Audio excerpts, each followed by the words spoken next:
আপনাদের সকলকে সর্বপ্রথম নমস্কার জানাই। আমি শ্রী বিশ্বনাথ চক্রবর্তী, রাজ জ্যোতিষী। আজ আপনাদের সাথে যে বিষয়ে আলোচনা করব সেটি হচ্ছে রাহু গ্রহ নিয়ে। আজ যে বিষয় নিয়ে আলোচনা করব সেটি হচ্ছে রাহু গ্রহ নিয়ে। রাহু গ্রহ এমনই একটি গ্রহ, বর্তমান সময় রাহুই হচ্ছে রাজা। রাহু আপনাকে এত দেবে, আবার রাহু আপনার থেকে নিতেও কিন্তু সময় নেবে না। দেখবেন যারা বড় বড় শীর্ষ জায়গা পৌঁছেছে, বিদেশে পড়াশোনা করছে, বড় বড় কলকারখানার মালিক আছে, প্রচুর গাড়ির ব্যবসা আছে, লোহা লক্করের ব্যবসা আছে, ইলেকট্রনিক্সের ব্যবসা আছে, সবই কিন্তু রাহুর অবদান।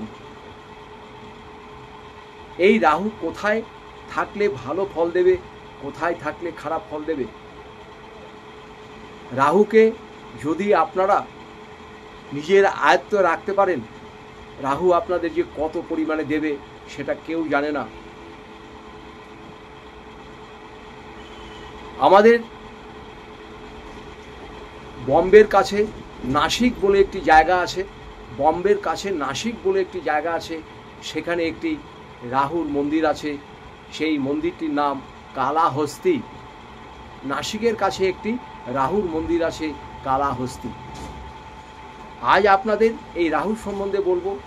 যাদের পঞ্চম স্থানে রাহু আছে, চতুর্থ স্থানে রাহু আছে, অষ্টম স্থানে রাহু আছে, দ্বাদশ স্থানে রাহু আছে, বিশেষ করে চতুর্থ স্থান আর পঞ্চম স্থান আর অষ্টম স্থান, এই তিনটে স্থানে যদি রাহু থাকে আপনার জীবন কিন্তু একটা বিশৃঙ্খলাময় করে তুলবে। পঞ্চমে রাহু থাকলে সন্তান নিয়ে আপনারা কেউ শান্তি পাবেন না। সে পুরুষদের ক্ষেত্রেও বলছি, মহিলাদের ক্ষেত্রেও বলছি। পঞ্চমে যাদের রাহু আছে, সন্তান নিয়ে আপনারা শান্তি পাবেন না।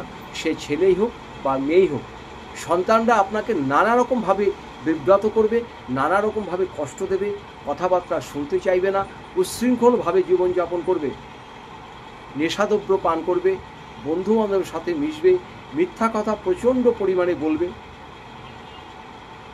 তার জন্য আপনাদের কিছু প্রতিকার করা অবশ্যই দরকার। আর চতুর্থ স্থানে যাদের রাহু আছে, জন্মকালে দেখবেন চতুর্থ স্থানে রাহু থাকলে বাড়িতে আপনার একদম মন বসবে না। বাড়ির বাইরে আপনার প্রচণ্ড ভালো লাগবে, কিন্তু বাড়ির ভিতরে থাকতে আপনার একদম ইচ্ছা করবে না, এবং মায়ের সঙ্গে আপনার খুব একটা বনিবনা বা সম্পর্ক ভালো থাকবে না। চতুর্থ রাহু গৃহকে শান্তিতে থাকতে দেয় না। এর জন্য আপনারা যে কাজ করবেন, আমার ভিডিও অনেক করা আছে, আপনারা দেখে নেবেন রাহুর জন্য কি প্রতিকার করা। আজকে আমি একটি ছোট্ট প্রতিকার বলছি রাহুর জন্য। যারা রাহু নিয়ে খুবই ভুগছেন, চতুর্থ এবং পঞ্চম স্থানে রাহু আছেন, আপনারা ছোট্ট একটি কাজ করবেন। আমি এর পরের ভিডিওতেই রাহু সম্বন্ধে খুব ভালো একটি রেমেডি দেব, সেটা করবেন, সেটা করলে ভালো ফল পাবেন। এখন আপাতত যেটা করবেন, আপনার গৃহে কোনো সময় মাকড়সার জাল যেন হয় না, এটা লক্ষ্য রাখবেন। সপ্তাহে একদিন করে শনিবার বা শুক্রবার মাকড়সার জাল পরিষ্কার করবেন। আর কি করবেন, বিকেল 3টে থেকে 4টের মধ্যে যারা গাড়ি চালান, বাইক চালান বা রাস্তাঘাটে বেশি বেরোন, তারা চৌরাস্তার দিকে বেশি গাড়ি নিয়ে যাবেন না, এবং গেলেও খুব দেখে শুনে সাবধানে যাবেন। রাহু হচ্ছে চৌরাস্তার কারক। আপনার জীবনে যা ঘটবে সব চৌরাস্তার কাছেই ঘটবে। গাড়িতে ধাক্কা লেগে যাওয়া, টোটো থেকে পড়ে যাওয়া, অ্যাক্সিডেন্ট হওয়া, টার্নিং নিতে যাওয়া, এইসব জায়গাতে চৌরাস্তার ধারেই রাহু একটা আপনার খারাপ ফল দিয়ে থাকে। রাহু যখন আপনাদের ডিস্টার্ব হবে, আপনারা এখানে ওখানে যে পাথর পড়া, গোমেদ পড়া, এ পড়া ও পড়া, এইগুলো করতে যাবেন না। শুধুমাত্র হাতে একটি লোহার আংটি ধারণ করবেন, আর কিচ্ছু দরকার নাই। আর যদি সম্ভব হয় কালো কুকুরকে আপনারা খাবার দেবেন। এই দুটি কাজ করুন। এরপরের ভিডিওতে আমি একটি ভালো উপকরণ বলে দেবো, সেটা দেখবেন, সেটা করলে আরও ভালো পাবেন। এখন আপনারা একটি লোহার আংটি পরবেন শনিবার দিন, আর ঘরে মাকড়সার জাল পরিষ্কার করবেন, আর শনিবার দিন অবশ্যই নিরামিষ আহার করবেন। এই ভুলটা করবেন না। আর যখনই বাড়ি থেকে বের হবেন তখন শ্রী শ্রী মা দক্ষিণা কালীর নাম বলবেন। কেন বললাম?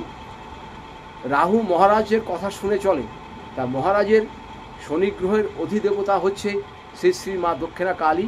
যখন বাড়ি থেকে বের হবেন তখন দক্ষিণা কালীর নাম করে বেরোবেন। রাহু আপনাদের যাদের খারাপ করছে অতটা খারাপ করতে পারবে না। কোনো রকম পয়সা খরচ করতে হবে না, কোনো কিছু করতে হবে না। এই ছোট্ট দুটো কাজ করুন আর মা দক্ষিণা কালীর নাম করুন, আপনাদের জীবনে অনেক ভালো ফল পাবেন। এরপরে যদি মনে হয় আরও কিছু জানবেন, আমার নিচের নাম্বার দেওয়া হলো, এই নাম্বারে আপনারা যোগাযোগ করবেন। আমি এখানে কুষ্টি করে থাকি, বাস্তু বিচার করে থাকি। জ্যোতিষী সংক্রান্ত কোনো ব্যাপারে প্রয়োজন হলে আপনারা আমার সাথে যোগাযোগ করবেন নিচের নাম্বারে। ভিডিওটা আর বাড়াচ্ছি না, অনেক বড় হয়ে যাবে। সবাই ভালো থাকেন, সুস্থ থাকেন। আমি সমস্ত দেশ বিদেশে যারা আছেন প্রত্যেক পরিবারকে ও প্রত্যেকটি মানুষকে আমি হাত জোর করে নমস্কার জানাই। ভালো থাকবেন, সুস্থ থাকবেন। জয় মা দক্ষিণা কালীর জয়। মা তুমি সকলের মঙ্গল করো।